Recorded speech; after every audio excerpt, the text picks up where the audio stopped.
get free tomorrow. Yep. Yep, 1119, Mr. Terry.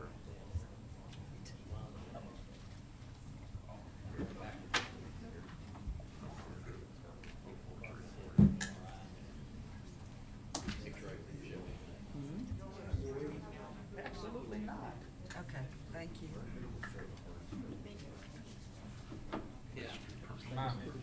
Okay. Yeah.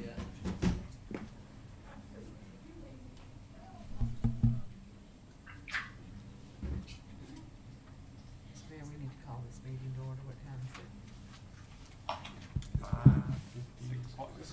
it? 6 o'clock now. All right, thanks everybody here. We call this meeting to order. Bishop Bolden, would you lead us in a prayer? I sure will. Let's bow our heads. Particularly, Father Lord, we thank you for the opportunity to serve in this great city. We ask for your anointing to flow with this meeting. In Jesus' name we pray. Amen. And join me in the pledge. I pledge allegiance to the flag of the United States of America and to the republic for which it stands, one nation, under God, indivisible, with liberty and justice for all. You may be seated. Roll call. Councilmember Dietz. Here.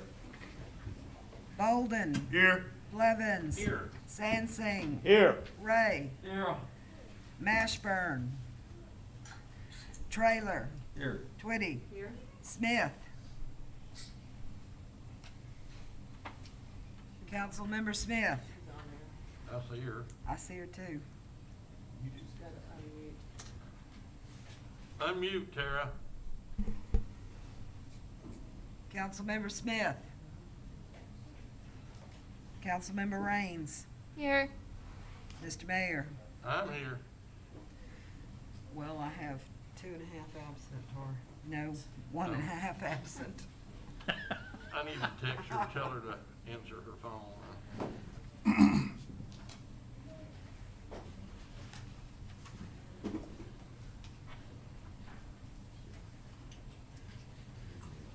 Okay. We'll see. I looked at it. We're recording. Okay, so we're, No, it's the 119. The 1119 is what the mayor said.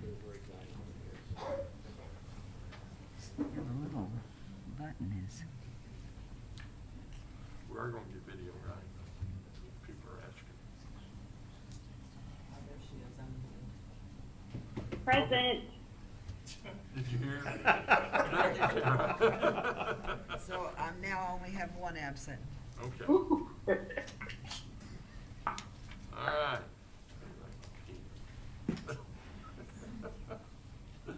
Okay, there's no minutes for us to approve.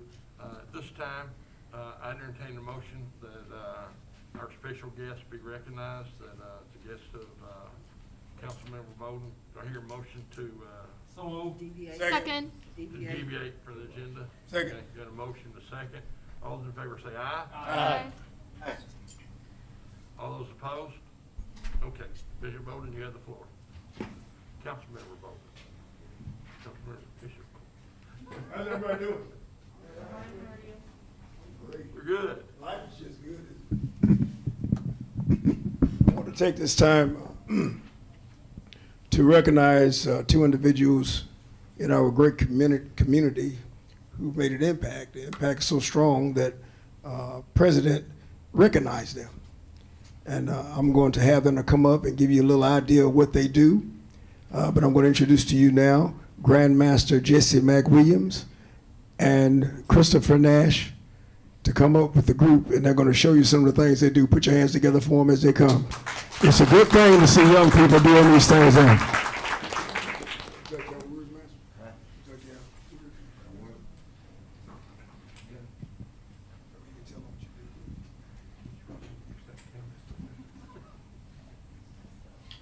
I'm Grandmaster Jesse Williams, 50 years of martial arts, and these are my students.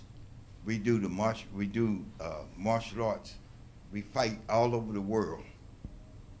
We with the MMSC, Mixed Martial Arts Association, and we need y'all help.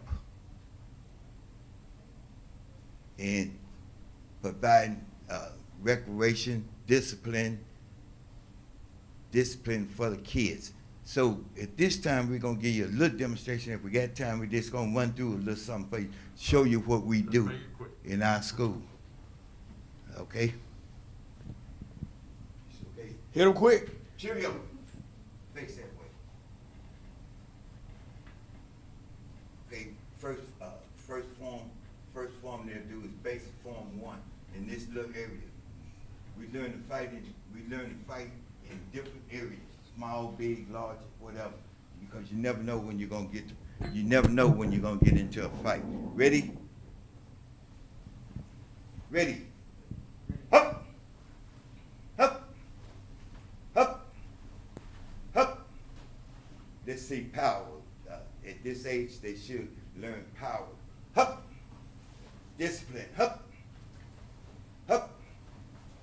Up. Kill. Bagging up. Up. Up. Up. Monte. Give him a hand. Thank you so much. That's all we're going to do with that presentation, but I want to take the time and I'm going to read the letters that we have here. It says the American story depends not on any one of us, not on some of us, but on all of us. I congratulate you on taking it upon yourself to contribute to the public good, and I'm proud to present you with the President's Gold Volunteer Service Award in recognition of your 212 hours of service to this great nation. Throughout our country's history, the American story has been strengthened by those who combine an optimism about what can be with the resilience to turn that vision into reality. I know, and I am not alone in recognizing that those who are willing to step up and volunteer in service of community and country are essential to the ongoing work of forming our more perfect union. By sharing your time and passion, you are helping discover and deliver solutions to the challenges we face, solutions that we need now more than ever. We are living in a moment that calls for hope and light and love, hope for our futures, light to see our way forward, and love for one another. Through your service, you are providing all three. On behalf of the American people, I extend my heartfelt appreciation to you for your volunteer leadership, and I encourage you to continue to answer the call to serve. The country is counting on you. Signed by President Joe Biden.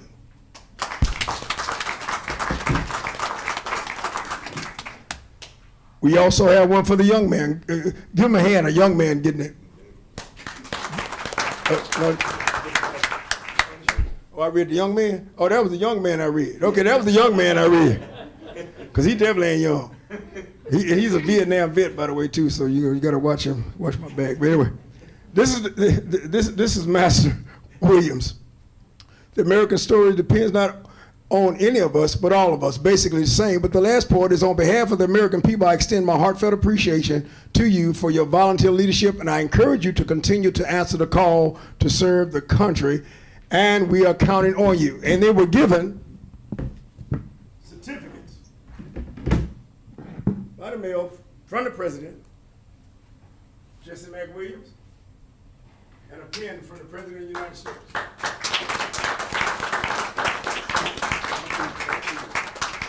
And I get excited when young people do something. Christopher Nash. I cut up with young folks. Christopher Nash has a gold pen for the President of the United States. Hold up some.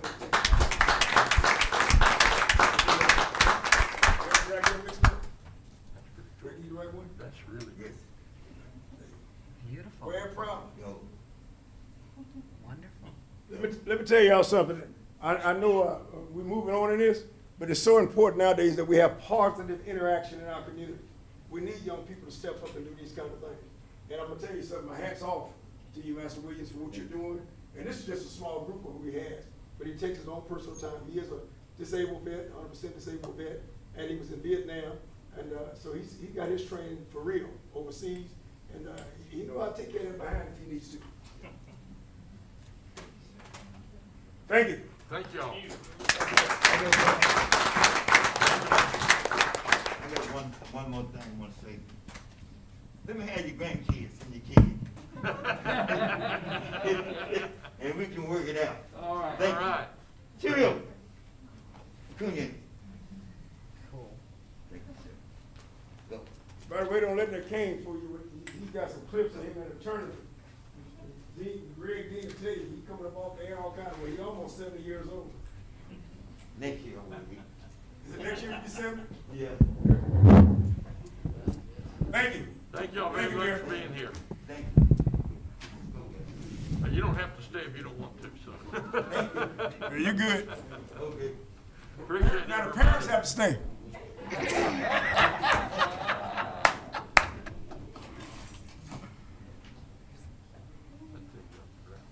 Oh, that's a little better. All right. Moving on, do I hear anything about the consent agenda?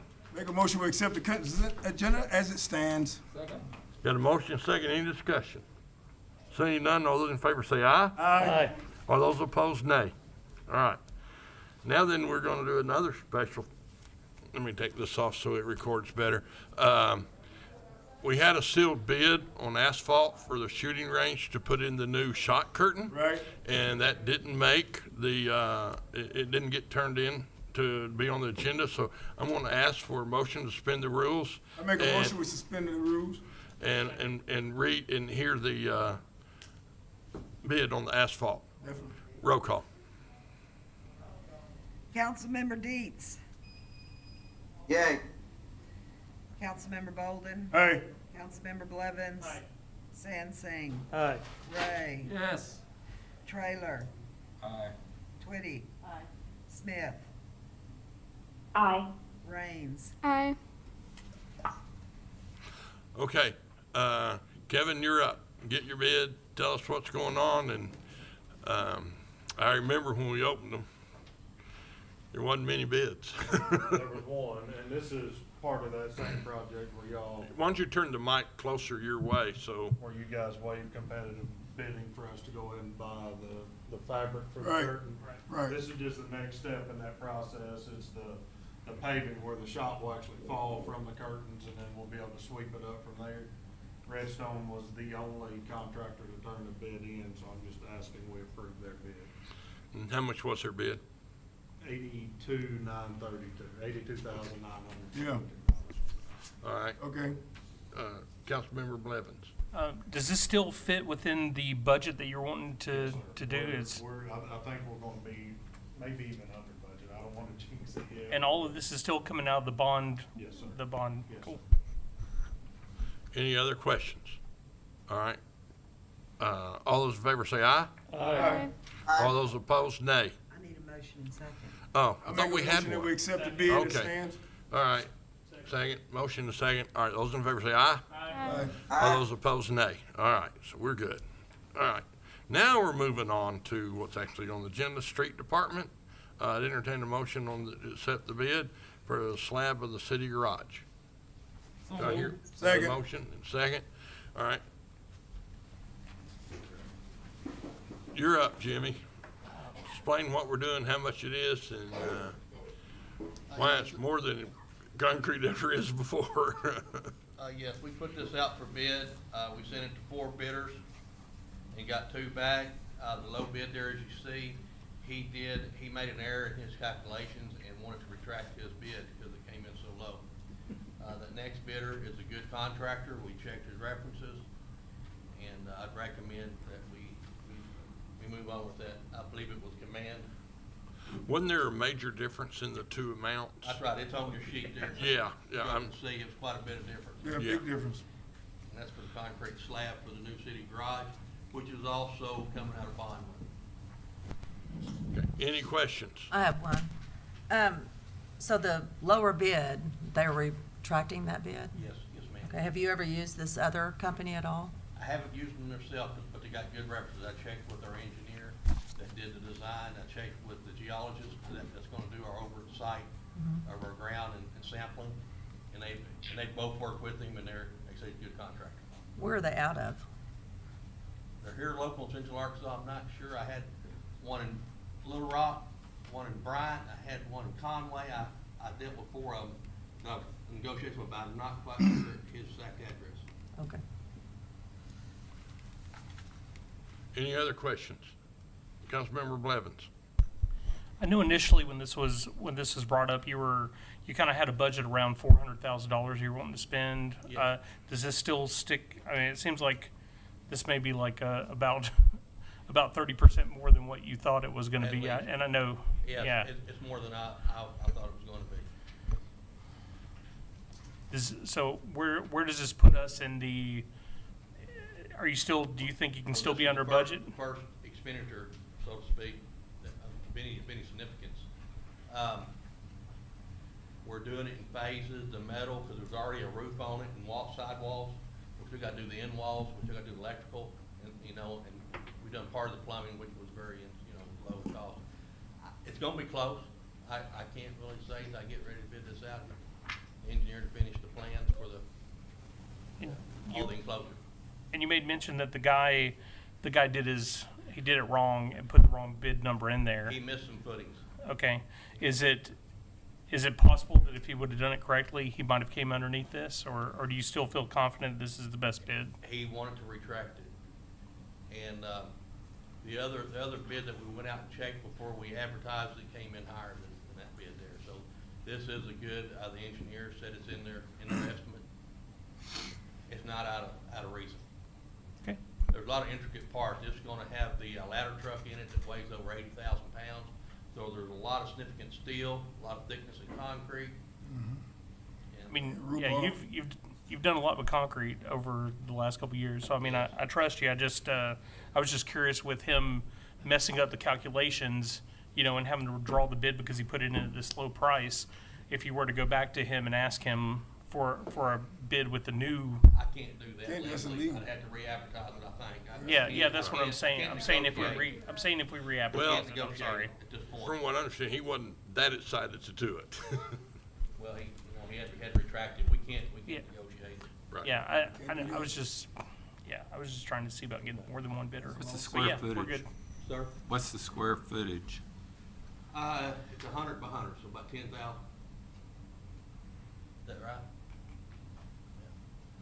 Yeah. You've been You're seeing buying a little concrete right? yourself, aren't you? Y'all, you're pouring concrete right now. Not till tonight. Y'all is several multi-time. Y'all probably $1 million or more. Okay, any other questions? All right, all in favor say aye. Aye. All those opposed, nay. All right, we've approved that. Now we're moving on to the third reading. It's actually a second. I know it says second, but it's really third. We approved it as amended on the second last time. So I'd entertain a motion to put ordinance 1669 on the third reading. So move. Second. Got a motion and a second.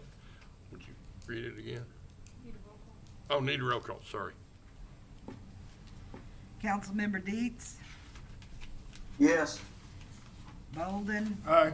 Blevins, Sansing, Aye. Ray, Trailer, Aye. Twitty, Smith, Aye. Raines. Aye.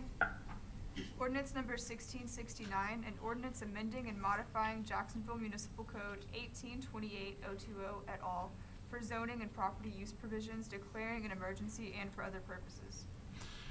I've had a request by the Planning Commission to speak and address us on this matter, so, Mr. Moore, I'd recognize you to come up and speak. And I don't know if you have the amendments change what we were talking about earlier today. I don't think that mic is actually working. Pick up that other mic if you would. This one? Yes. Oh, the amendments on the table. Okay, Jim Moore, Planning Commissioner. You're welcome to sit down, so the mic's that's at your all right. level. I just spread my stuff out. I was at the Planning Commission meeting when we looked at this, and I've had a chance since then to look a little further. And I want to draw your attention to page 7 that gives the list of the different uses, permitted uses. Page 7 at the top. It talks about R7. residential R7.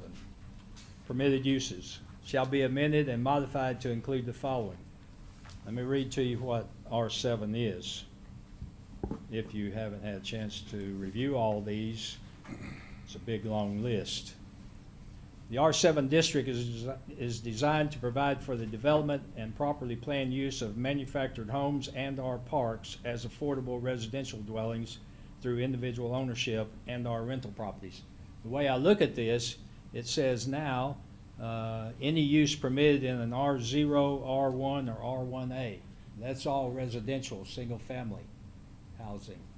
So are we getting into a mixed category here of putting either manufactured home, mobile homes, manufactured homes, whatever you want to call them, in with single-family residential? Are we doing vice versa? I think the intent to be vice The versa. intent is to be vice versa, where you could have an R0 in an R7, Yeah. not an R7 Do you want in that, it. though? Do you want- Personally, no, but it's Okay. not. But if you wanted to build a house in If you- the middle of a right. trailer park, I guess you could. You're right, and I wouldn't want to do that because a lot of mobile home parks have more than just one. And you could go on further in here and look at, Well, a mobile home park would not fit the dimensions for a single-family dwelling as far as setbacks go. So it would be impossible for that to happen. You'd have to modify the plot or something to get it done. well, yeah, and that could happen also Right, that's up to y'all. upon approval. Yeah, that would go through the planning I commission. would like to see, and there are some other things in here also, and I don't want to go into the whole list, but I would like to see that this be held off and let the planning commission, the city council member, possibly, or two or three, the mayor, and let's sit down and talk about this, go into this a little bit further. Because we saw it for the first time at the planning commission, and we didn't really have time to go through it, through all of these. That's what I would like to see done. Council Mr. members, Mayor. I'd like to hear any of y'all that have something to say.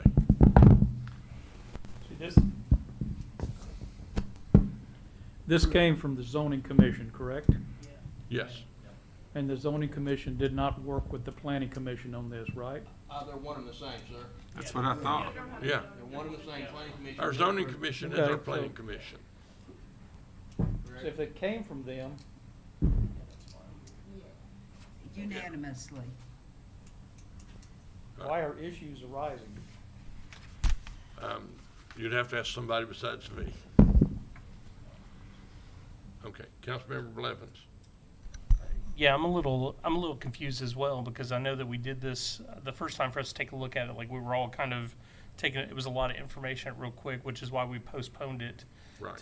for it to be read again. Which it was amended at that time, even after Right. we've We taken a look at some we stuff. amended it our And last there's meeting. there's been some amendments now too, right? To this. I don't think it's Has been there not been any more? re-amended. We adopted the amendments at our last meeting. Right. So this would be the So- third reading as amended. Yeah, I know this was wasn't this also presented by the council member that's on the planning commission?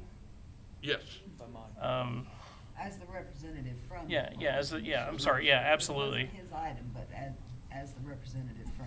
Right, I don't know, I feel like there has definitely been more than enough time. I am kind of concerned why this is coming up now, the same as. Right, this is our Councilmember third Zanzi. time to meet on it. Yeah, I'm kinda and concerned My why there's question something going was, on and I now. think it's in there, my question was, can I go from C1 to R1 or R1 to C1? And my understanding of, I may not can read things as well as I should, but that's my understanding, you cannot go from R to C and C to R. Okay, that just doesn't fit, so that's my understanding, and that was one of my concerns, so I think I think it was amended and it gotta be brought to the planning commission for their review. right. My And understanding. if you're in a C1 and you want it to be an R1, you have to get A rezone. either, A the rezone. use, the conditional use or rezoned. Well, right. you can only request a conditional use if it's a listed conditional use. Right, well, I mean, if you got something in a commercial, you can ask for somebody to live in it, and that's a conditional use. Well, it's done a mixed use Right. zoning, there's some Right. smaller. If it's listed. Right, okay, and that was, yes, Councilmember Sensi. seeing as how there seems to be some confusion about what they brought to us and what some members thinking about, I see no problem with postponing it at this time. Just, that's my opinion. Well, there's not an emergency clause, so it's not like it's an emergency. I mean, there is? But it's, Oh. Yes, there is, I'm sorry. So, So since this was originally brought to us by the planning commission, or so we thought it was brought to us by the planning commission, and we have amended it on another reading, may I suggest that we send it back as is to the planning commission and see if they will send it back to us, that they approve it before. and then vote we on it could do on the third reading then. Right. So I'm gonna take that as a motion to send it back to Second. back I'll to the second. committee. All right, motion and second. All those in favor? Do we have to do roll call? Yes. Roll call. Councilmember Deets. Aye. Bolden. Aye. Blevins. Aye. Sansing. Aye. Ray. Trailer. Aye. Twitty. Smith. Aye. Raines. aye.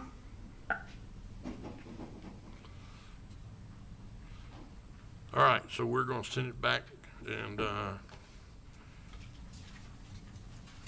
right, so the next item of business is, ordinance 1666. I'd entertain a motion to place ordinance 1666 on the first reading. Motion.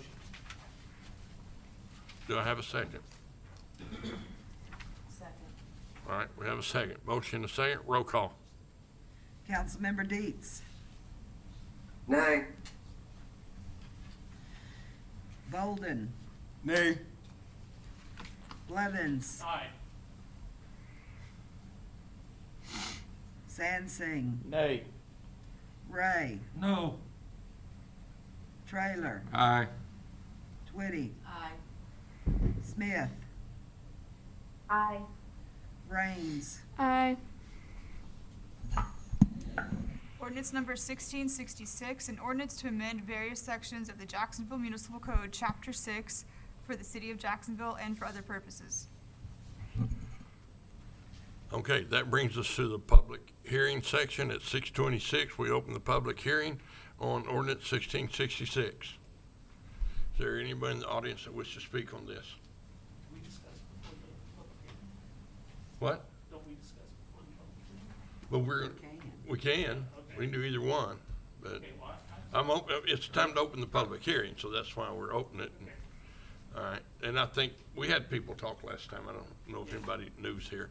All right, now open up for discussion, Councilmember Blevins.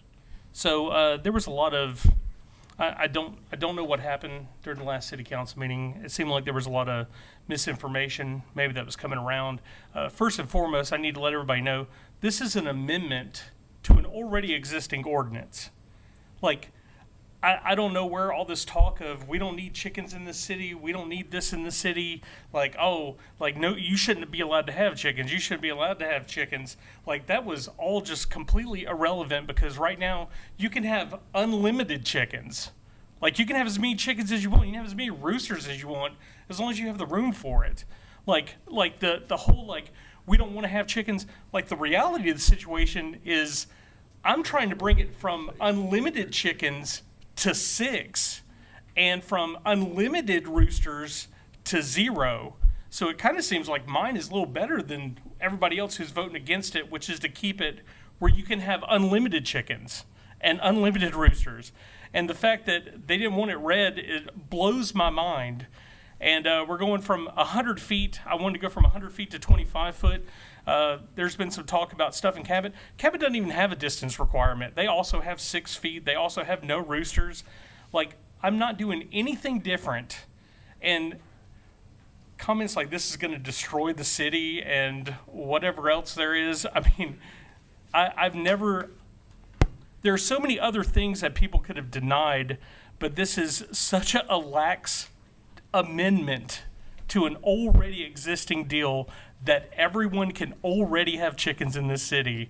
I have no idea why they didn't want it red, but yeah, anyway, you can already have chickens. I'm just wanting to kind of limit it and make it where people can have it. Councilmember Trailer. Well, I don't think everyone in the city can have chickens right now. Only because of the distance. Because Only the because of distance is Yes, gonna sir. cut out a whole lot of people being able to have chickens. Yes, sir. And I don't know that, I wasn't here, so I don't know what took place. But I don't know that the problem was with having chickens, but was the distance.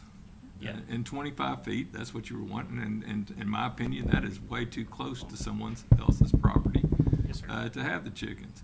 Now, I got a question though. What about all the people that have roosters right now? I mean, they would just need to be they would need to be rehomed. And also, this amendment I don't takes have it to any 50. Takes it to 50 feet. Like, so the 25 foot is not even in question anymore. I'm It's just down to 50. talking about what you were talking about at the last meeting when everybody was upset. Maybe that's why they were upset. It was 25 feet. I don't know. Like, there was a lot of people that said that nobody wanted chickens, even though we had a room full of people that were eager to talk about how they wanted chickens.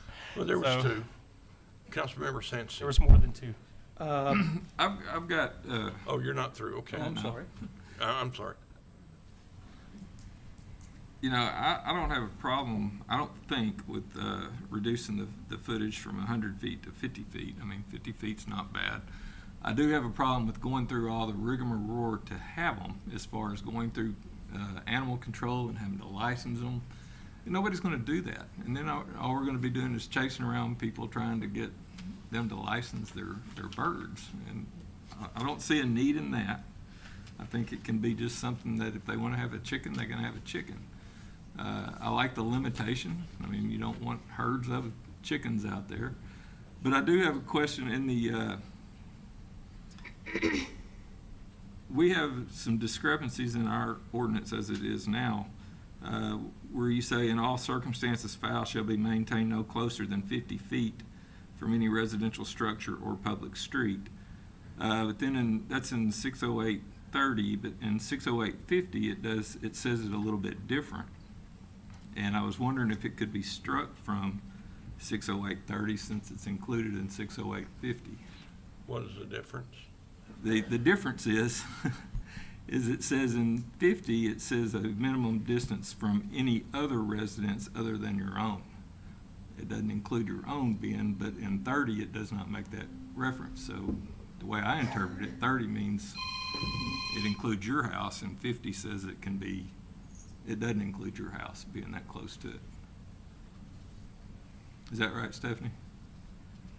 Is that the way it says? So I'm reading 30, the only difference that I see between 30 and 50 is that 30 specifies 100 feet for rabbits and then 100 feet for all other animals. Yeah, but in 50, it excludes your own home from that. And 30 doesn't. 30 just says any residential structure and 50 is any business or residence. Other than, Oh, okay, that of the owner, gotcha, from 50. So you're wanting to exclude that of the owner? no, I want to keep that. Okay, okay, you want to add that to 30. Right. Would be my opinion. And I really don't like maybe limiting it to how many I don't know. Right now, no one's got it, and you don't have roosters, but you know, just feel for somebody that's got a rooster. I mean, you know, in my neighborhood, we used to hear 3 or 4 every morning, and it didn't bother me. Can I say something? As soon Yeah, as, I'm done. are you through? Okay, I'm done. Councilmember Twitty. Like on the roosters, I mean, the ordinance that we have now, we have roosters. And so there are people that have the room that have the roosters. In my opinion, they should be grandfathered in. Why should we make them get rid of the roosters if they already have them? If they're within the footage of what the ordinance is saying. I mean, I could definitely see us, like, having, like, grandfathering them in with a permit, like, making sure they get the permit within a certain date to I mean, grandfather the if we were roosters gonna in. grandfather him, they'd have to already be 100 feet before we could grandfather them in. They'd have to already fit by code before you grandfathered them in. I'm saying the ones that have them now probably. By code, yeah. You know, I would think. Okay. Councilmember Sampson. I believe you may have been in an error. I believe that Cabot says they have to have an acre of land before they can have chickens. I believe that you are the one that is in error. But their new ordinance overrides that. It's not Oh, an that's error. not the mayor's emergency thing. The new Right, one. this is Well, an well, ordinance, let's address 16 something of else here. 2020. Do we know, excuse me, I'm sorry.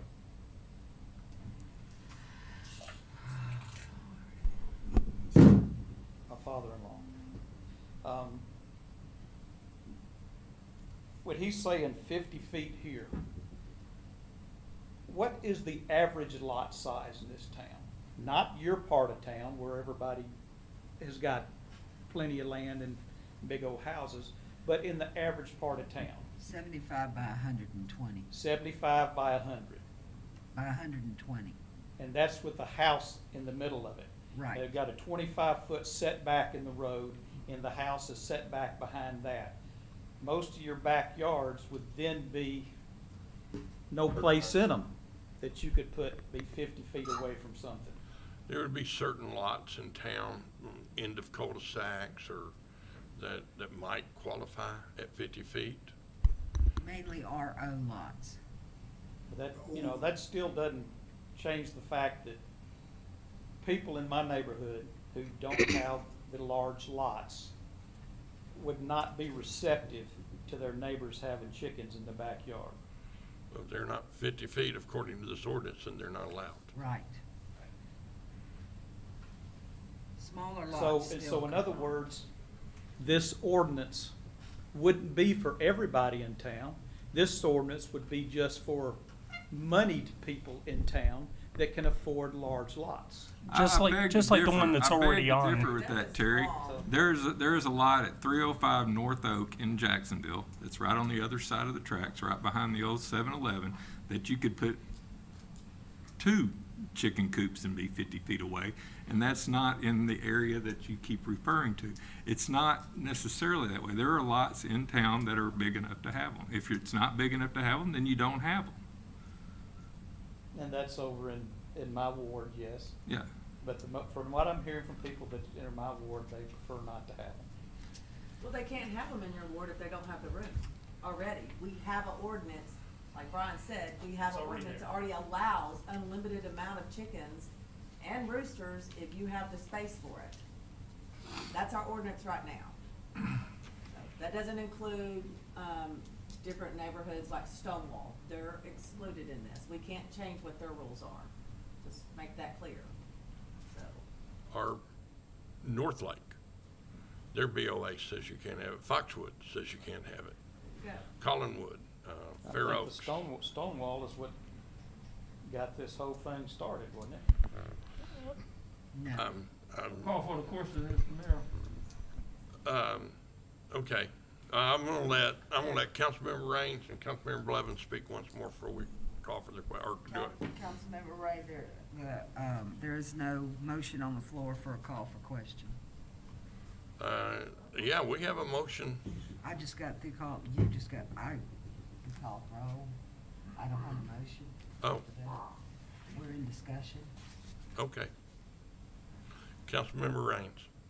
I was just wondering if we could hear from maybe code enforcement or animal control, Chief Hibbs, somebody on their perspective and point of view on this ordinance. I don't see them here. Well, Chief's here. Chief Hibbs, if you would grab one of the small mics for me, please. This does impact his department.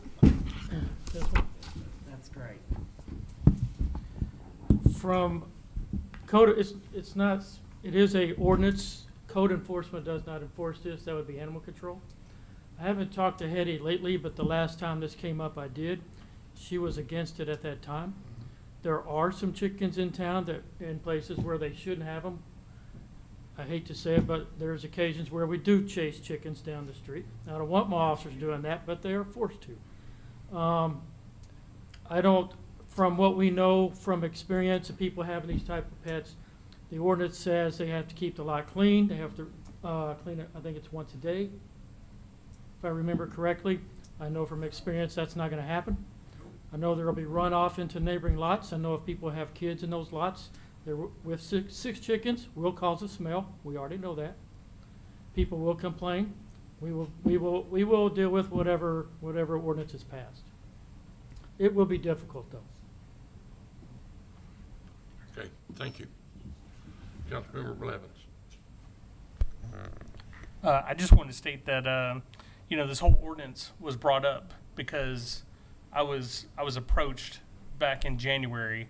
I got a lot of messages. I did a live town hall meeting where they said they wanted chickens. Just for the record, do you see me outside taking care of chickens? Absolutely not. I don't want chickens. But, it seems like there's a lot of, I want to say, personal, chickens, maybe I don't want them. Whereas, we're not supposed to be doing this based on what we want. We're supposed to be doing it based on what the citizens want. And, the citizens came to me and asked me to present this ordinance, which is exactly what I have done. Okay. And it was silence. Excuse me, Mayor. I'm still talking. I don't know why Okay. you're I'm saying okay, I you're heard. rushing me. So essentially, where I'm at right now is there are people that want this. Right now, we already have people with chickens that are way more than 6. We already have apparently instances where people smell. We already chase chickens. We already do all this stuff. It seems to me like if you add the permit, we can't judge based on what people might not do when we haven't even given them the chance to do it right. It seems like everybody's thinking the most negative of people when, people just want an opportunity to surprise you.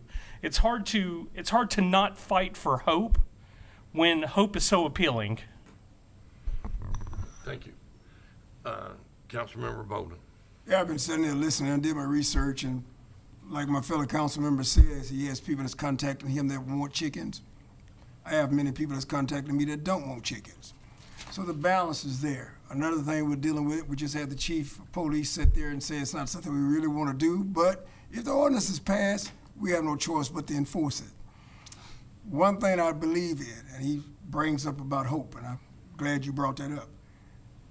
The laws that we pass, we have to always understand that citizens have a thing called choice. So it doesn't matter what you pass, they're going to do what they want to do. Just like some people have chickens, some people have pit bulls. Back when I was pushing pit bulls some years ago, we had the slab we were supposed to have and all that, and I was standing in a store, and I'll never forget, it was a person, didn't know who I was, and they made a statement, say, yeah, I got my pit bull, and I'm going to keep him, and I'm breeding them and everything. So they already breaking the law in the city is what I'm trying to get you to understand. Okay. So when it comes down to these chickens, it's going to be the same way. That's the bottom line. So what you're doing is opening up what they call Pandora's box if you start doing that. So, and that's it. And I was raised around chickens, so I don't, I just, whatever y'all, Okay. what y'all want to do. So that's it. Okay, since we're in the town hall meeting, citizen, if you have something new to add that you haven't added, you may come speak.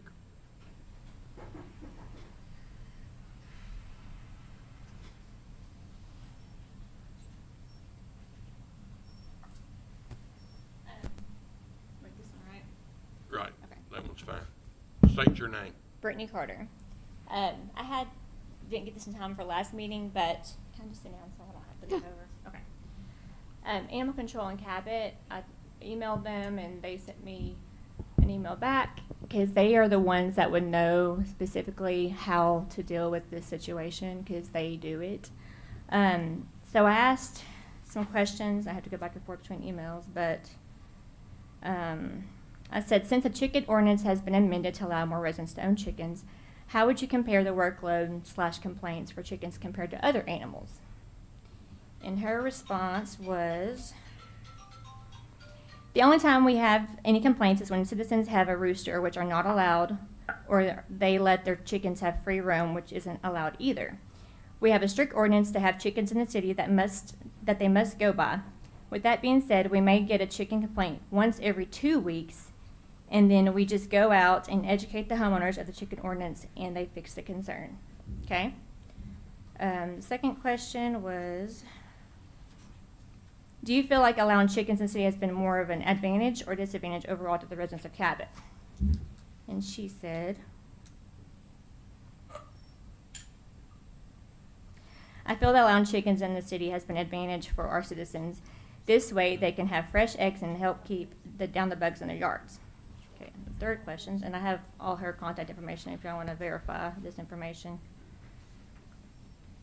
In your opinion, what would be some of the things that you would be sure to include in the ordinance? And she said, I would include in the city ordinance that the chicken tractor needs to be moved every 48 hours, which that's basically, when I talked to them, you have to have your coop on wheels so you can move it around in the yard so it doesn't stay in one spot and get the ground all yucky, right? Within the yard, behind the house, not to the side or the front yard. Okay, so basically you have to move it beside the house, or behind the house, not in the front yard so everyone can see them.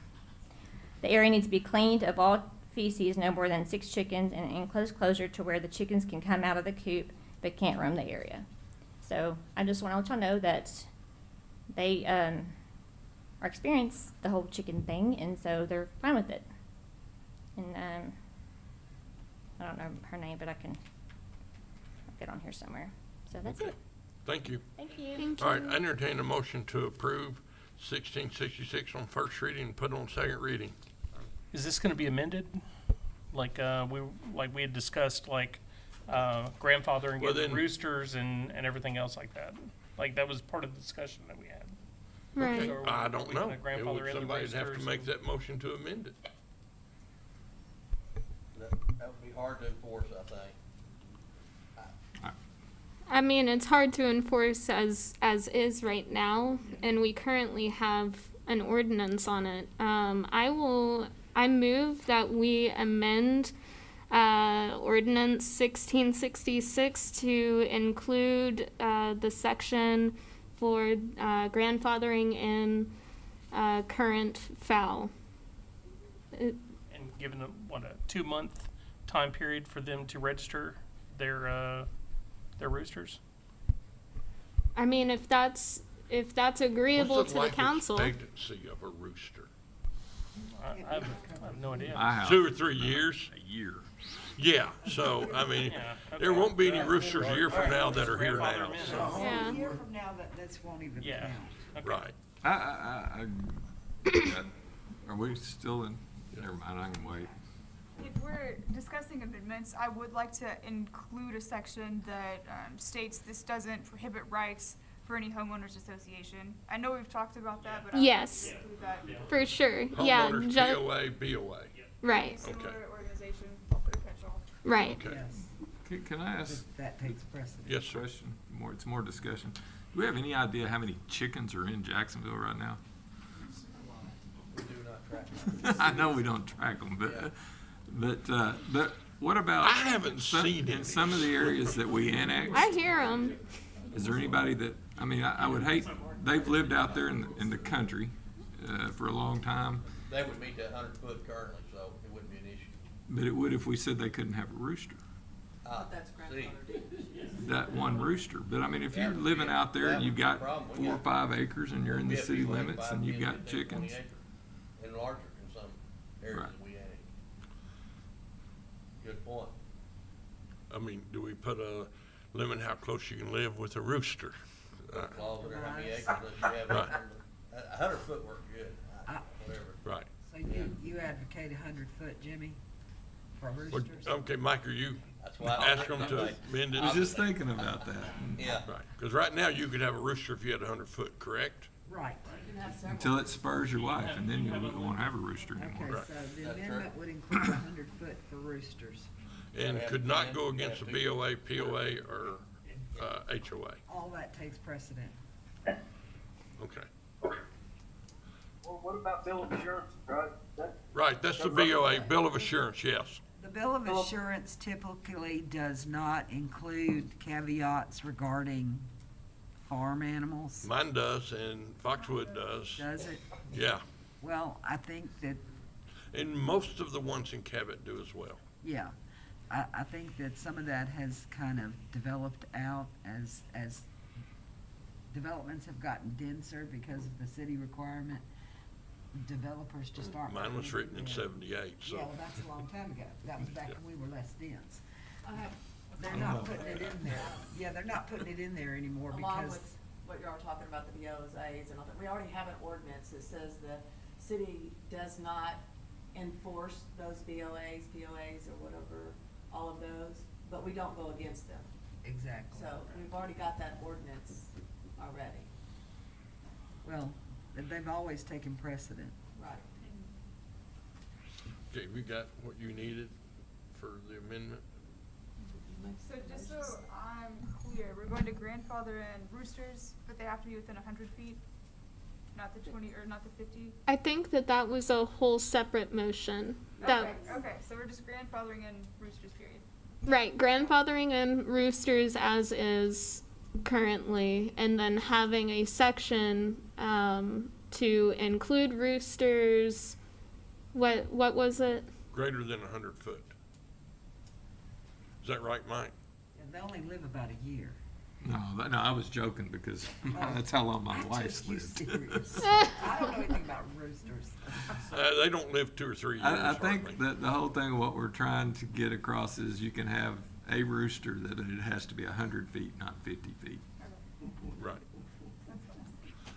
That's what I thought you were saying, so.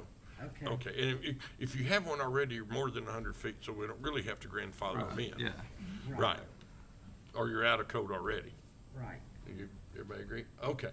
So now then, I would entertain a motion to approve 1666 on first reading as amended and place on second reading.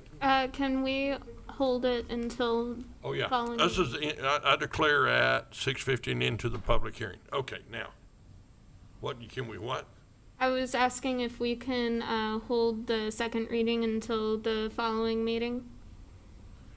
You gotta approve this one first. Well, I mean, one of the things that she had mentioned, I'm sorry, I can't remember your name. Yes, Brittany. She mentioned that the corrals or the pens, that the ordinance has a regulation requiring wheels on them so that they can move it around and help in maintaining a clean area. And I really do think that there does need to be an ordinance or a section in the ordinance to go over cleaning of this, because the negative feedback that I've received has always been of the cleanliness of the animals. So maybe if we have like a section. Have you read the Cabot ordinance? I haven't read it. I've studied it, and I've talked to the mayor of Cabot, and the thing is, they won't go against POAs, they won't go against BOAs or HOA, but you have to clean it every 48 hours, and all that is in that ordinance. So Right. I guess what you're suggesting is we hold this up and amend it to bring it back next time. Right, amend it to include the cleanliness section in there. And it's called a tractor pen, chicken tractor, which is a cart you move, so they're in different spots in the yard every 48 hours. It's kind of a mobile. So you're saying it would have to be something mobile? Well, a chicken tractor is, but no, I'm not saying it has to be mobile. Right. I'm saying if you have a chicken tractor, you have to move it. Sorry, Mayor. We currently have code that covers the housing and pens, the maintenance, the drainage. Is that what you're talking about? And the cleaning of the Right, pens. disposal of Yeah, manure. okay. So what section? That's in is the chapter 6. Municipal code. Okay, You so- don't have that in front of you. Right. Right, we're not amending Okay. that part, we're only amending Okay. the feet from coop to residence. Right. That's not in this ordinance. That already exists. Right. in the- Okay. It would be very helpful contextual information having that in front of us, but if we already have it, then. Okay, so I would still entertain that motion to approve it as amended on first reading and placed on second reading. Got a motion and a second? Is that correct, Mary? Yes. Okay. As amended. All right, as amended. Roll call. Councilmember Deeds. Nay. Councilmember Bolden. Nay. Councilmember Blevins. Aye. Councilmember Sansing. Nay. Councilmember Ray. Nay. Councilmember Traylor. Aye. Councilmember Twitty. Aye. Councilmember Smith. Aye. Councilmember Raines. Aye. Okay, so we approved on first reading as amended, but we don't have second, put it on second reading. Is that correct? Do we not need 2/3 vote for this? We Oh. approved the reading on first. We failed to put it on Now, second. don't we have to have 6 to pass it? We need 2/3 vote for this. Oh, we need 2/3, yeah. It's amending an ordinance, so No, we need yeah. We're amending an ordinance, so you need 2/3 votes to pass any of it, so. Right, so it no. fails completely Yes. because Right. we don't have Okay, enough. thank you, Stephanie. The amendment was approved, but we don't have enough to suspend the rules or to approve on first reading without another vote. Right, okay. All right, thank you. Thank you for the discussion, everyone.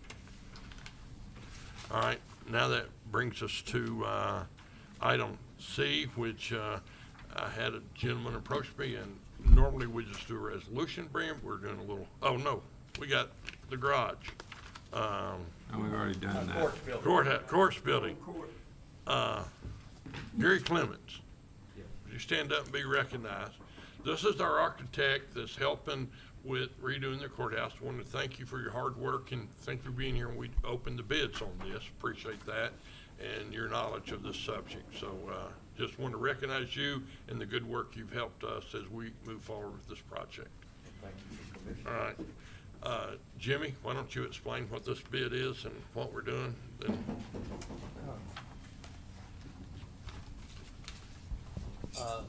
As we spoke about the bond money, going back to that a good while back, several months ago, there was a big need to remodel our courthouse. It was old, in disrepair, and so doing so, we started a process of demoing the old courtroom. We done remodeled the biggest part of the old PD. Kind of back up a step. It was the old PD at 1400 Main Street. So we remodeled half of it, but we demoed all the courtroom itself to make it a little larger. It was too small for them. And we hired an architect, as the Mayor said, Mr. Clements, to do the design, and we've got that done. We went out for bid. The bids, I think y'all have them in front of you right now. The low bid was 440, 50, I think. 446, 570. 446. Mr. Clements has worked with this contractor on numerous buildings, and we would like to recommend that we go with that bid.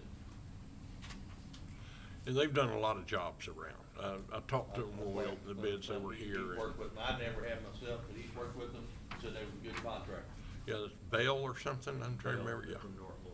Yeah, and, so, I'd entertain a motion to, Approve the bid, 446,570 from Bell Construction.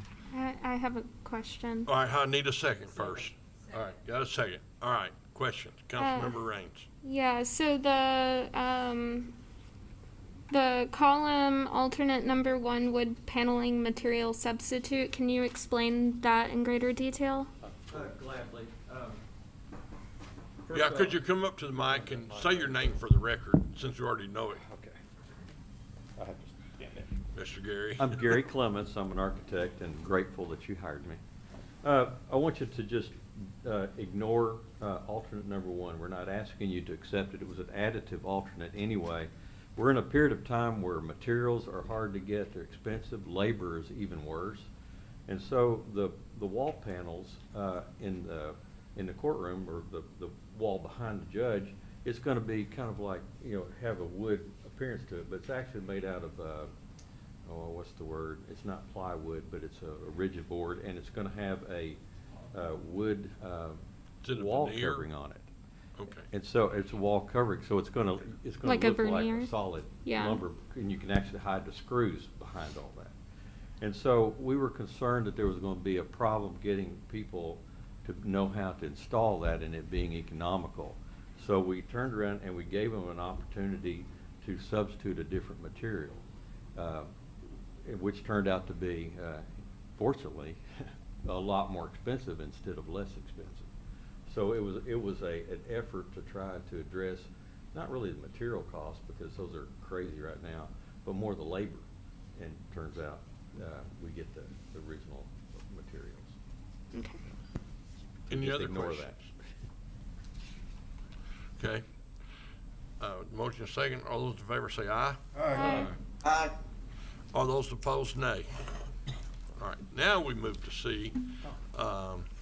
I was contacted, and normally I just bring a resolution, but we do things a little different today. So, about purchasing a lot in Sunnyside. Are you here tonight, sir? Okay. But this is the fellow that owns Conway Fence Company that's over in what used to be the old Western Auto. And they bought 104 Central, and they want to buy 102 to expand yard or maybe replat it and put the house in the middle. It was a burned out house. They're already tearing it down. They've already bought it. So it's just to improve the lot, the neighborhood, for a better house, better home for people. Is there any questions about this? Yes, sir. You said they've already bought this? They bought the house next door to the vacant Okay. lot the city owned. Burned down. The burned down house. Right. And they're So- already cleaning that lot out. They just want to make a bigger place. So, and I'm just asking, was this a gentleman who stood up at the last city council member meeting? No, that was no, like- no, this is Okay. the guy that owns Conway Fence Company, Barry Thomas. Yeah. So during the last city council meeting, I think that it was kind of maybe there was some confusion when the number $750 was thrown around. Right. You know, like we were not pricing all of those lots No, at we were not. $750. That's why it's But brought to you like I do this. see that this one has a $750 price on it, so I'm wondering where we came up with that value. It was put on there because he saw what was offered at that last meeting, and he's buying a burned down house and tearing it down, helping the neighborhood. We don't have to tear it down. Okay. So we are gonna get another, like, we're not accepting the $750 price right now. Unless y'all say yes. And then next meeting, we'll have a resolution to approve it if you don't. He's made an offer. I'm asking you if you would accept his offer, because we sold another one. He said we sold another one at the same price. He's buying a burned down house. He just wants to make it nicer in the neighborhood. Okay, and again, please forgive me, there's no dimensions on this, there's nothing that Well, tells what the lot is like. Well, There's it's nothing to 102. compare to the I other mean- one, I mean, They're pretty much the same size. Councilmember Sansing. We, the city, own way too many of these lots. We're a city. We're not in the process of trying to make a profit. We would be better off selling these for what we can, getting them off our mowing list, and Look, having a record. city owner use them, make two lots together, putting a big house on it. The city would be better off with that. I say yes. Okay. Is that any more questions, Councilmember? well, I mean, Blavin? have you seen this lot? I have. Have you seen have. it? Go ahead, let's hear it. Here- I relinquish my time to Alderman Dietz. Yeah, I've seen it over there where it's at with the burnout, and I believe it is 60 by 80. Brian, is what it is, like the majority of them. So 60 foot across the front, 80 feet deep. So they're very small, most of the homes over there, and I'm trying to pull it up now to make sure, but that's what the majority of them are. And that's why you have such a hard time. Most of the houses in that area are 2 bedroom, 1 bath, or 1 bedroom, 1 bath. But yes, I would feel like if we could get 750, to be honest, for most of them, we need to go ahead and move on them. And I will be happy to get a list of the ones we own and all the mansions, for everybody after this. I have Hey, Councilmember Blevins. Councilmember Dietz, what's the average for square footage of land in that area? Well, to take the 60 by 80. That's yeah. I mean, look, like I know what this ends up being with this just $750 number that was thrown out from the last city council meeting that has no relevance at all on this lot. I'm wondering what is the average square foot for property. If you've been over there to visit, you'll be all say the same. If you ever been over there to visit, if you ever go over there to visit, you'll see we're doing the same thing. This is actually a smaller lot, I believe, than the one. Smaller, and Brian, most of the lots that you're looking at like that in there, you know, if you did an appraisal or an appraisement, which is what was done, not by me, but by an outside party, you know, they're putting a value on what the lots are worth and what they've been selling for. Right. You know, $50 would be a decent price in any terms to sell them properties. I'm sure that there's some, you know, 500, and there's some 1,000, but basically you take the average price and, you know, you sell it. That's how they do an appraisal, based on what everything else is selling for. You know, there's people over there, to be honest, they'll give you some. Yep. Just so they don't have to keep paying taxes and maintaining it. That's true. Not being ugly, but I'm just telling you the truth. That's fact. Okay, any more questions, Councilmember Blevins? Were you? This gentleman paid attention to our last meeting, I and know, that's what I'm saying, there's misinformation that came, you know, again, you heard 750 and that's what you brought that up as. that's right. That's why I'm saying that. But, you know, we don't it was know a, what- it was a fair, 750 is a fair, it's actually a smaller lot than the one the other guy got for 750. Yeah. All right, Councilmember, I'd just like to Bowden. drop something in on this, because it seems like my fellow councilman has a problem with the 750. Anybody who's negotiating for a lot, if the last number I heard was $550, if I'm gonna come to you and negotiate, I'm gonna start at $550. That's just the way it is. And if it's accepted, it's good. It's like our, private auctions, they have down there a price you either start at or go above. So we're not stuck at 750, but that's what the gentleman offered. So, and like Councilmember Deeds said, we own several lots over there through the church, and Costs about $40. it costs a lot of money to take care of them. Right. And I would just like to say that I'm not confused at all, and I think that the misinformation Okay, is coming. let's don't argue. This is not an argument. I'm just trying to say that my issue is someone saying, "Hey, look, that's a great deal," when it's his job, and we don't. Like, why can I not just get an idea of what the average square footage for land is in the area? Like, you don't know that, so Well, I don't know but if you're there's just, hey, enough that's a lots good to sell. deal. Well, the realtor said that lot was worth $750 on Jackson Circle or wherever it was. But this is not that lot of land. I understand what you're saying, sir. Mayor, I'd like Yes. to comment. We tried to sell every lot over there multiple times and got 0 bids. Yeah. Yeah. So good, Yeah. good for record. I'm We trying did- to sell some we now. tried it over the last several years of selling them, and we got 0 bids. And this is one more we don't have to mow. Right. Kevin would be happy with that. Yeah. Some off. Yeah. And there's numerous lots over there, and Stephanie, correct me if I'm wrong, that we can't sell, that we own, that when they were donated to the city, we're not able to Right. sell. I would say let's sell every one of them that we can, because that's less mowing for my staff to do. Am I close at $40 every time we go and have you mow it? Right. Yeah. That's money. This has a burned. This is burnt house next door. Yeah. Okay. They own that house. They bought the burned house and they just want to make a bigger house, bigger Did they yard. buy the burned house from somebody else? Yes, not from the city.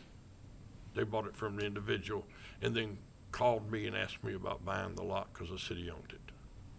Okay. And he said, okay, I'll make an offer, and good enough. Be All right, interesting to see So- what they paid for the burned house. I don't have any I don't idea. have any idea. I'm just saying it would be interesting Okay. to see. I mean, that ought to be the value of the lot next to it. You So- don't have to move the house off. We have several that are burned out. We'd love for somebody to do something with instead of us having to pay to have it done. All right, so, all right, motion, second on the floor. I do not have a motion on Make it. a motion to Right, sell and the I lot. still, All right, got a motion? Second. Do I have a second? point of order. Which one is that? This is the one we're talking about now. All right, the county has it appraised at $200 a lot we're talking about.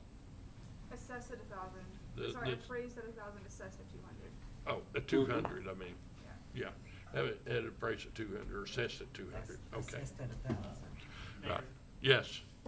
I have a motion and do I have a No, second? point of order. I've been trying to talk. Go ahead and talk. You're given an opportunity to talk. Thank you. So I have the floor now.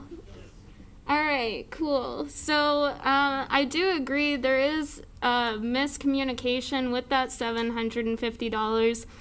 We do have the information of it being appraised $4,000. Very close by at 626 Stevenson Street, there's a vacant property listed at $6,000. And the last time that this property was listed was in 2017 for $5,000. I think that without having more information, we should postpone this, look at the information that's in front of us, and make a decision based on information.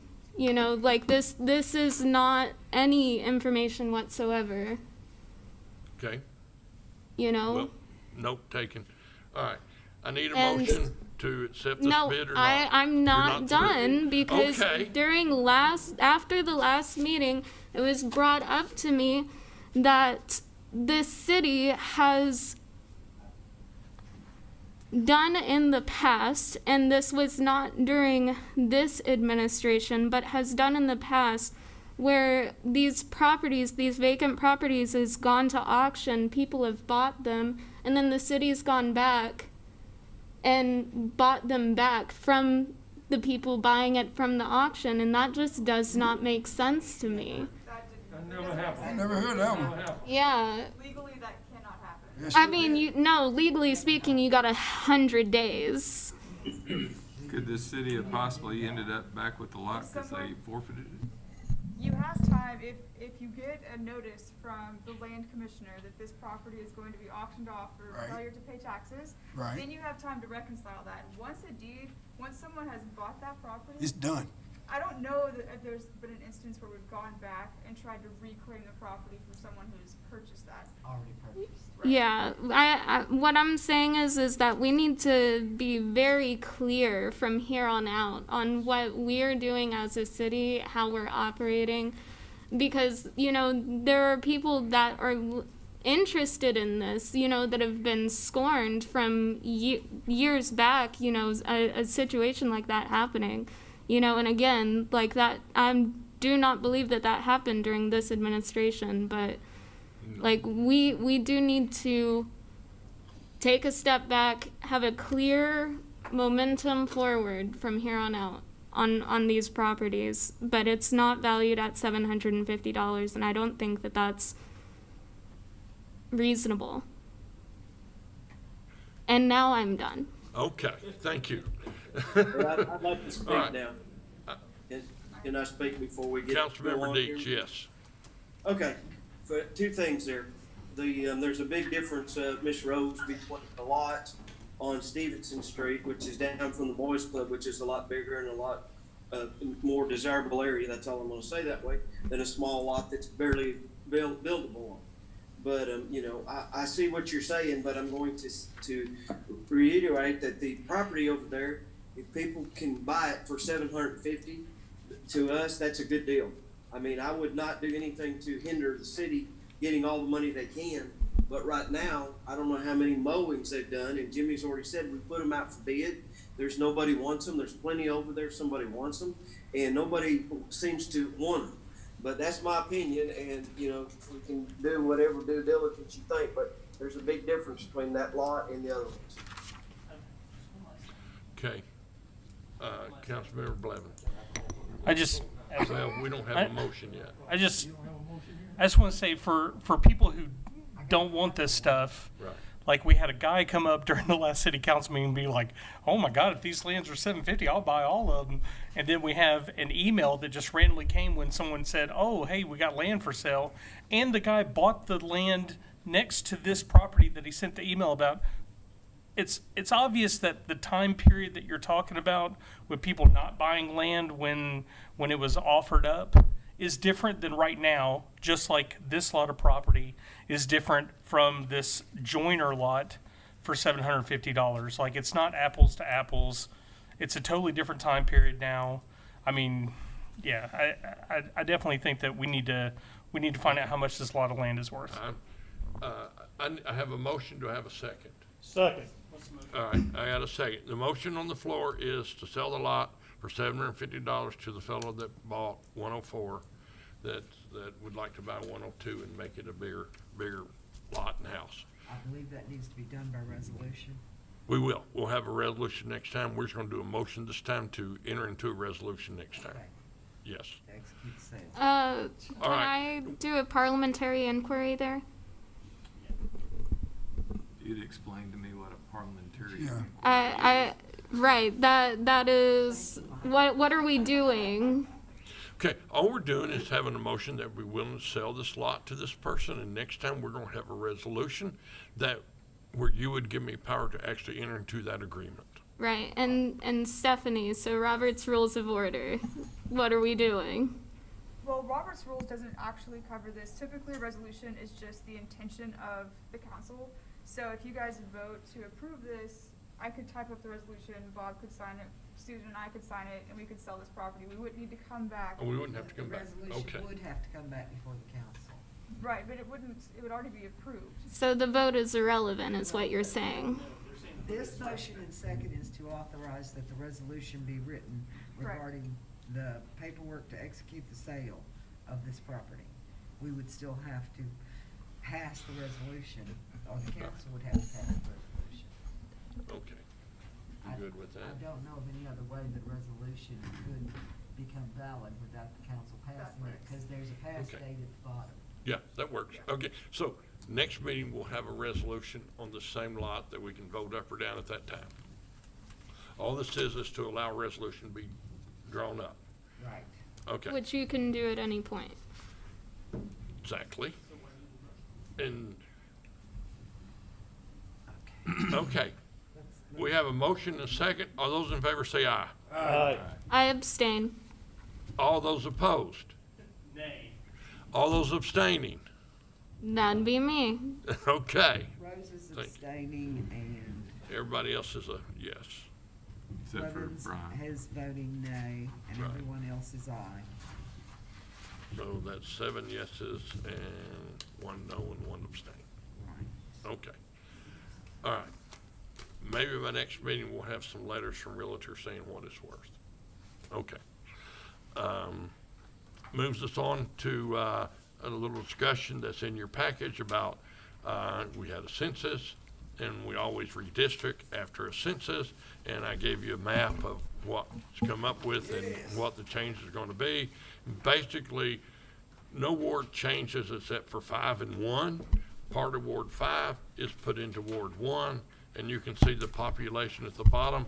Ward 1 is the highest now, would be at 9539, and Ward 4 is the smallest at 5786. So it puts us within the guidelines of 5% margin of error. No discussion. I mean, we're going to have this ordinance next meeting. I just wanted you to be aware before it gets here in case you had some items you wanted to look at between now and then. Can I ask just one quick question? None of our aldermen live in any area that's gonna be, That's correct. Okay. That's correct. And that was one thing I did ask the municipal planners to make sure everybody stayed in their same area. Won't change anything. Right. And it just takes up 67. Okay, the next item of business, Councilmember Raines wants to discuss city email addresses. Yes, Again. and yeah, I don't feel like reiterating myself, but Miss Emily, if you have anything to add to what I said from the last meeting. So I wasn't actually at the last meeting. I'm not sure exactly what was discussed. It's not a problem for IT, but it will involve like, the best way to do it would probably be to assign emails to the particular ward and position. As, you know, people are gonna change, the people in those positions are gonna change. It would involve also, you have to change your password every 90 days. So that would involve people coming up here every 90 days. You have to change it from the city network. So you would have to come up here every 90 days and change that password. And then going forward, we're going to probably next year be moving over to Office 365. So we will have to pay for each mailbox. So that's a few things to consider, but I mean, it's neither here nor there, but that's up to y'all to discuss what you think of that. And when we transferred to the Office 365, what is that per mailbox cost? It is $8 per mailbox. And that's annually. Yes, correct. Okay. We're discussing whether or not to have it available to have an email address or mandatory. I got enough email addresses. Yeah, that's. I got more than I want. Right, and like the direct concerns is one, freedom of information, two, you know, having the professional look when we're talking to other state and other municipal officials, and like realistically, like there are other cities that do have email addresses for their council members. This is just, you know, whether or not we're taking that step to securing our IT security and having access to that IP address to our IT specialists, you know, or not. And we do tell everyone, like employees, new employees to the city, that if you put your city email on your personal phone, it's considered a device that falls under the Freedom of Information Act. So that could be, you could FOIA that if you have a city email on your personal phone. Okay, Councilmember Simpson. I already have 2 emails. I really don't see the need for the one that says City of Jacksonville in front of it, because I get stuff from the city when I need to, and any other people, and just coming down here every 90 days, I have enough trouble remembering passwords it is without every 90 days having to change one. Okay. Just to clarify, City of Jacksonville will be at the end of it. Okay. Any others? I agree with Terry. I have 3, and I don't want another one. Right. Okay. Mr. Mayor, Yes. Yes. with you. Hey, I already have 5 emails that I have to keep up with, and I have no desire to have a city email address. Okay. Do we got somebody with 6 email addresses? He's got us all beat. Yeah. Yeah, I've got plenty, so I think we all do, but that's okay, so. Right, Where are we on it's this? as far Councilmember as Raines, Councilmember information, it's, you know, having that IT security, but, I don't see us making that as a requirement. So would there be a problem with an alderman having a city email address? Don't see a problem with it if we all don't mind paying $8 for one. Well, we're not doing that now. Right, but for now, I don't see a real problem with it. And when they're not a council member anymore, we can get rid of it, so, yeah. Can we get rid of it? Yeah. Or would it Yeah. have to be? No, we could delete it if it was not in use anymore. And store what's on there for the Yeah, length of that's time we right. have to Mhm. store it. Oh, yeah, they got all kinds of stuff hidden So over there. can we do that now? We could come up to the IT and ask for an email address, or do we have to have? Well, I think we have to do this anything? body needs to approve the ability for a council member to request that. Am I wrong or right? I mean, I don't want one, but I certainly don't have a problem if somebody does want one. Mm-hmm. Yeah. Okay, well, I mean, we're city city attorney said employees, that right? if you want one, go talk to IT and work it out. Are we not? All right, cool. And if nobody has any questions for Emily, a I don't check. see this discussion point needing to go further. Okay, or, I'm sorry, I couldn't hear you. I said if nobody has any questions for Emily, then I don't see this discussion point needing to go any further. Okay, thank you. All right, the next item is Councilmember Blevins wants to talk about executive sessions with Zoom. So earlier on in this year, we had an issue with Zoom and executive session, which is something that I feel could have been easily remedied, but due to everybody being new and COVID and all this, like we opted to not do not allow executive session because we don't know who else is listening in or whatever. But the truth of the matter is like right now, I know that we still have Zoom. I'm really kind of, and I know I'm not the only one. I'm really kind of concerned why we're even, still doing Zoom. I know we thought there was going to be this huge second run with the variant, but it didn't end up being something. So I think that we should be fine coming back to city council and not doing Zoom. But if we are going to be doing Zoom, we need to make a contingency plan for executive session, because that restricts us being able to do our job. I thought we had, and maybe I'm incorrect, but I thought we had decided that if we're zooming in and any council member that's on Zoom will be called by one of the council members in the executive session, put on speaker, and they will be part of the meeting that way. You did, and that's completely inefficient. Why is that? I don't know why. Yeah, well, because it's completely easy just to create another private room with Zoom and send that information to just the aldermen that were not there, and they could leave this and go to that with their new password, and it would be a unique only to the people that are coming in there. It's something My extremely conference room simple to do. doesn't have that in it to do. So It's the same as this. Can I bring out one point, Brian, and you tell me where I'm wrong in my Yes, sir. thinking of this? Yeah. But and I don't do Zoom very much, but if I'm Zoom with my phone, I can watch it right here and you can see me, correct? That is correct, yes, sir. So I'm in a private Zoom meeting. I'm right here, you're right there, however, vice versa. Who's right here? I would. Who's right there? I mean, well, that's why I'm opposed to having a Zoom in an executive session. Because I can see you and you can see me, but I don't know who's on the other side of the phone. And honestly, I have trust issues on who would be on the other side of the phone. Right. That's why I'm opposed to Zoom. But I mean, if we have trust issues with the people that are on this council, that's a bigger problem than Zoom is on its because own. I didn't elect anyone on this council.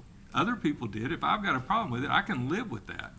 But that doesn't mean that I have to trust everything. Okay, so say that I have an HR issue that I need to address right now, and I'm like, I want to make a motion for an HR. I want to make a motion to go into executive session right now. Like, it was said, hey, look, when we'll come back, we'll let you do it on this day. I tried to do it. I, of course, was shut down again, even though, it was kind of told to me that it would be able to happen. Like, there are a lot of issues that are HR issues that still haven't been brought up for almost an entire year, including situations of people given their, given their notice and Zoom talk right now, or are we doing HR? That was when there was Zoom. That was when there was Zoom. I'm saying right now, are we doing Zoom talk? Yeah, we're doing Zoom. I was just giving an example of what happened.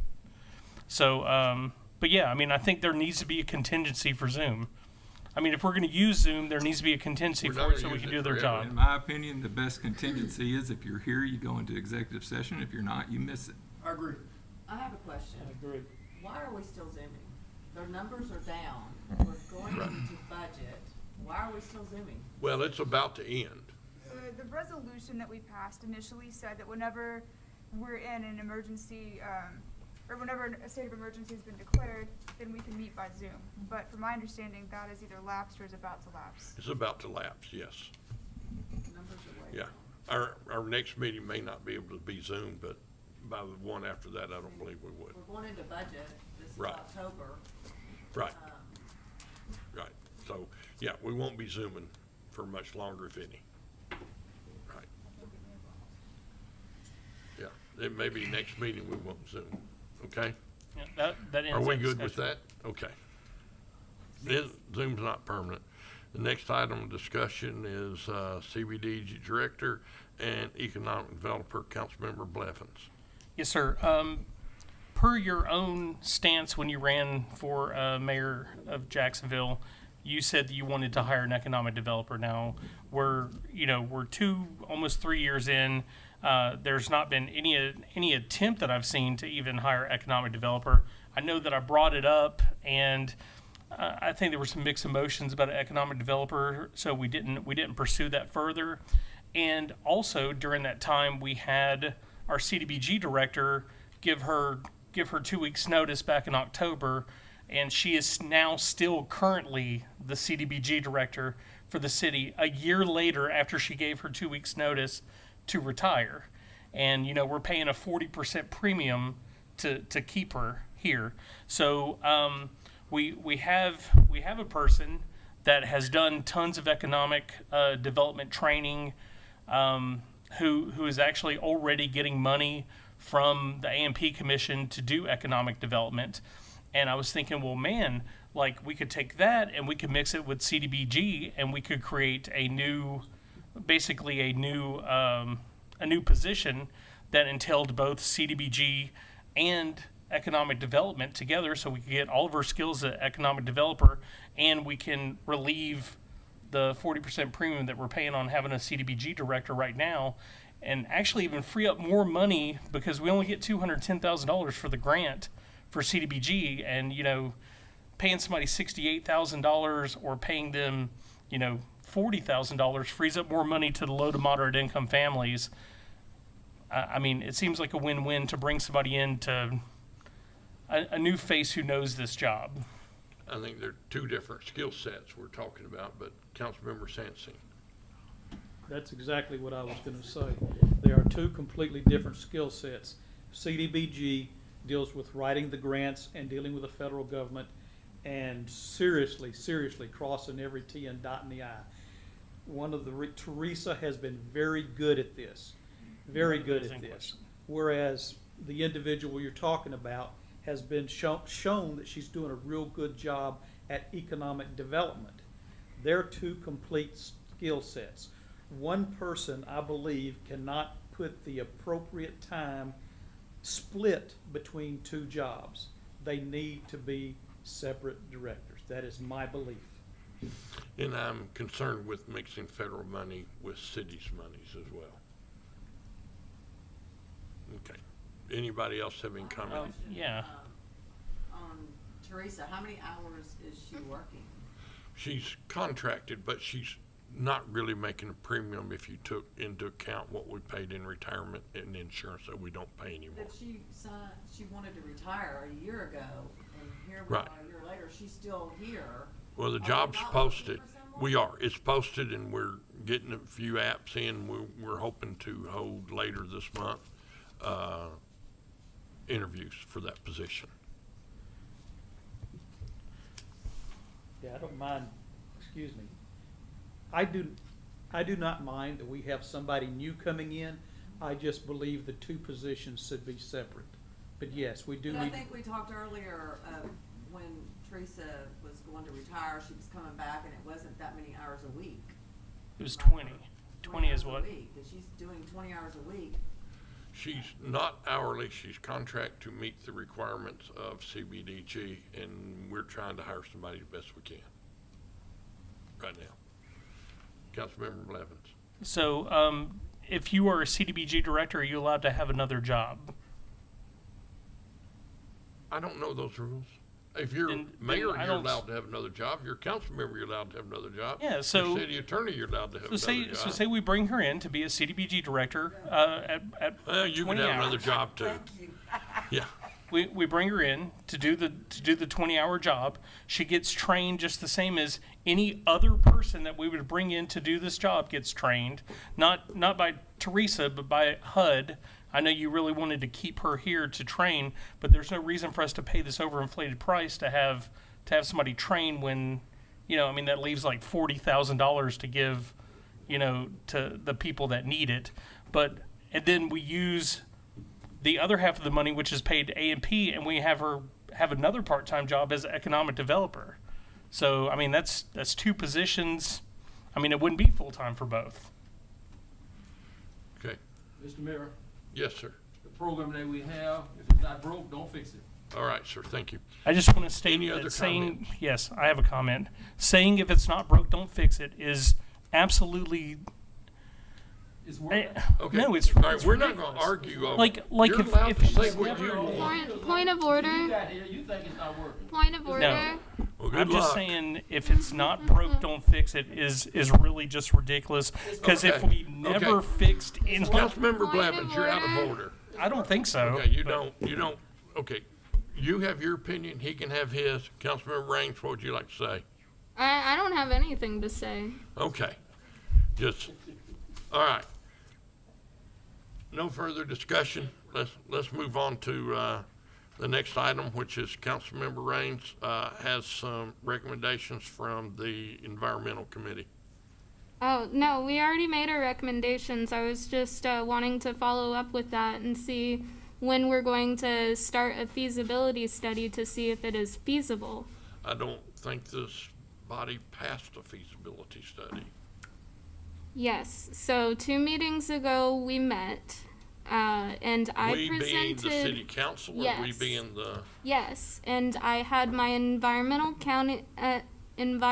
committee presentation where I also discussed the city engineer position. And I told you guys it's not the same thing, and that, you know, Jimmy Oakley and I do not want the city engineer doing the feasibility study, but that they both need that the city engineer position needed to be back online, and that was our recommendation, to go into a feasibility study.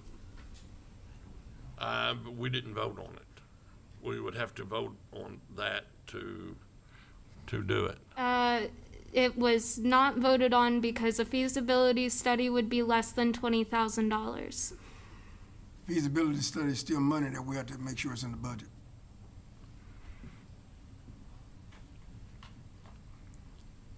I haven't seen a quote for a feasibility study or how Well, much that's it would because cost the or qu- who's gonna do it. Yeah, we don't have a quote. We are wanting to do a feasibility study.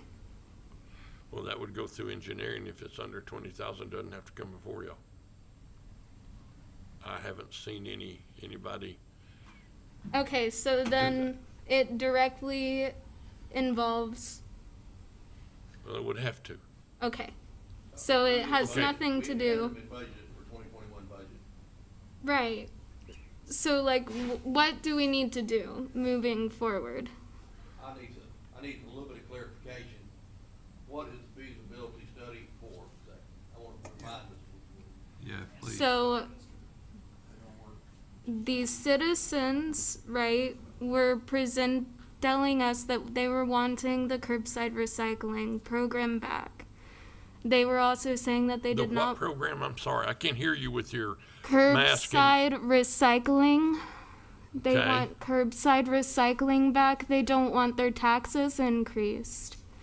And so the environmental committee came together and we met over several meetings trying to figure out a way to fix all of those, or to get a checkbox on all of those things while still providing them that curbside pickup. And our recommendation is to invest in a anaerobic digester that would be rated for 10,000 pounds of biological material annually, and would take care, if we used it at mass production, would take care of all of our electricity needs for the city. Is there minutes of that environmental committee meeting? That was And could to they be meet- passed out to the council members so they could see those minutes? Who was there and? I don't know that we have minutes available of those meetings, but I know that we have recordings of them.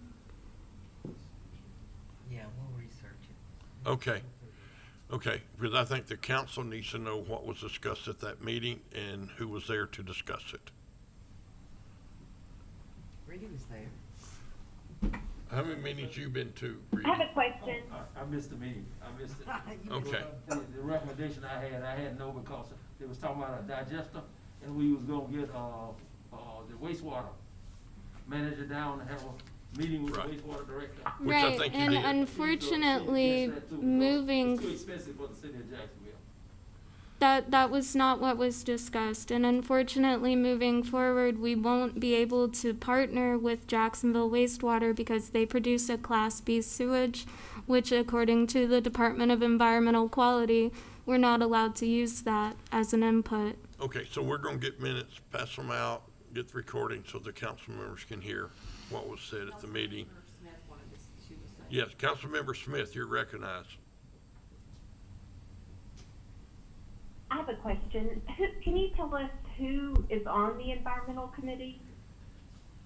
Rose, who's on your environmental committee? That would be myself, Councilmember Ray, Jimmy Oakley, and we also have Jasmine. Wakefield? Yes, Wakefield. Okay, thank you. And Susan has been our secretary. Okay. All right. Yes. I'm just curious. The last environmental committee meeting, like I did attend it, and there was some kind of issue with with the electronics or whatever, that we weren't able to be heard. But from what I understand, that meeting was adjourned and nothing was talked about it. So which meeting was it that Prior you guys to discussed? that is when we were discussing the 3-part process of having the anaerobic digester, using the Digestit for the beautification program. No, I'm talking about a previous meeting in August for the environmental committee, Right. not the one that you attended. Okay. And that was when, because the thing is that with an anaerobic digester, you can literally put in anything that used to be alive, so that's a lot of different inputs that you kind of have to narrow down, and what was mentioned is that we had the possibility of using solid waste. But again, however, Jacksonville Wastewater produces a Class B sewage, a Class B solid waste, so we will not be able to use that input in order to use the output for what we have planned. I'm asking if you'd be willing to give the city clerk and get the minutes of the meeting that you want the council members to see. Okay, thank you very much. And you have you want to introduce some town hall meeting? Yeah, so the last meeting, we were talking about the town hall meeting for the introduction of the municipal government. I sent around an email. I got some feedback, but I did not get feedback from all of the directors, and I want to make sure that everybody has the opportunity to speak on if this is a conflict of their schedule. And if it is, then maybe we can reschedule it. Okay, I mean, I've had town hall meetings. I can call them. I can ask these people to come that are set up here if they wish, and I can ask the directors. I can't force them. It's mainly for the citizens. No, I'm not. Right. I'm not And saying so to force it. I'm just not clear what you want to do and when you want to do it, but if you want to hold town hall meeting, give us a date and time. If the directors and your council wish to show up, they will. It's October 19th at 6 Yes, o'clock. currently it is October 19th. However, there was a conflict with it being on Tuesday, and somebody was requesting for it to be on Thursday. Okay, so if it changes, you'll notify everybody? Is it going to, I don't know. Well, I want to be as inclusive as possible, so what do we need to do? Well, you're the one, this is your meeting. You'll sit here, I won't, and you'll call the meeting. Yes, and as a leader, I think that it is my position right now to make sure that I am being as inclusive as possible. That's right. So you set when the meeting is, notify everybody, and if they can show up, I'm sure they will. You said Tuesday was a bad time. Right. As far as, for someone. Yeah, The there was. following Thursday would be our city council meeting. Right, and so we would have to get that situated right now if we're going to have it on a Thursday and not a Tuesday. So Bob and I discussed this, that you may have better feedback if you do it before city council, because Right. everyone will be here anyway, and Bob had indicated earlier. I don't know if your position has changed, I don't want to speak for you. No, but I mean, if you wanted to have it, I don't know how long you plan on this being, but if you had it 30 minutes before council meeting, you might have more participation, or I don't know how long you anticipate this meeting being, but. I mean, it's not much of any, it's maybe an hour at most if the Okay, so if you citizens wanted- do have I a lot don't of have a- questions, you- but well, the you thing can is that schedule if it. we're going to have a meeting at 5:30, I don't think that gives our citizens a lot of time to get off work and get here, which this is Okay. for our citizens. Right, and so you're For calling years, this we meeting, had- you pick the time. For years, we had our city council meetings at 7 o'clock. Can we not for one night let Rose have her meeting at 6 and then we have city council at 7? I mean, that would We've done be it up for to y'all. years. That would, you know, And I'm completely fine with that. Let me ask you, you wanna make an exception for town hall meeting? Mike, I'm asking. I don't have a If you want a problem. town hall meeting and to help her out, if she just sets up the date, she advertises like we all do, and wait for the people to show up. That's what we do. You don't change. Well, I think that's what she's trying to do, but she's wanting to schedule, could we not schedule it for Thursday at 6 o'clock? I wouldn't Eight Thursday. do it on the same day, unless you're gonna do it at 5 o'clock, then you have an hour, because she's gonna need 45 minutes to an hour for that meeting. That's why I was saying move our meeting till 7. I don't know, I wouldn't change the meeting. Town hall meeting is the town hall meeting. But if she can do it at 5 o'clock. or an off, 45 or a minutes. different Thursday. Or a different yeah, an alternate Thursday. I think the whole point was to make sure that we had the city council members here to do it before a meeting, that way it's convenient for everybody to show up and not be for just When I've one done thing for town- everybody. Not to cut you off, but when I've done town hall meetings, you know, I don't depend on the city council members to come. I hope they come. And sometimes they It's do, not- but it's for the community, so that's what it's about. But I would recommend doing it an alternate Thursday, not the same Thursday as a meeting. Councilmember Rainey? But it's your call, though, you know, but. Again, it's whatever is most inclusive for all of you guys, and it's not just the council members. All you have to do, Councilman Raines, is you set the date, time, boom, those are gonna be there, I've had town hall meetings, only 4 show up. I've had town hall meetings, about 50 show up. So it just depends. I think you had the 19th, I think that's a good time. Yeah. Just get it on the 19th, don't get it on the council meeting side, because it's hard to control town hall meetings. And if you say at 6 o'clock and we start at 6 o'clock, start at 7, that ain't gonna say, you can't control those people on it like that. There was a conflict on the 19th, which is why this is being brought I up. didn't hear. Yes, sir, there was a conflict on the 19th. Okay, she had a conflict on the 19th, I didn't hear that, One okay, I'm person. sorry. Yeah. I didn't hear that. It was only for one person, though. But it was for me. Sorry, I explained to Rose that I try to plan my personal things in the evenings that we don't have meetings, because I have A&P, I have planning. And commission, so that's Tuesday- totally understandable.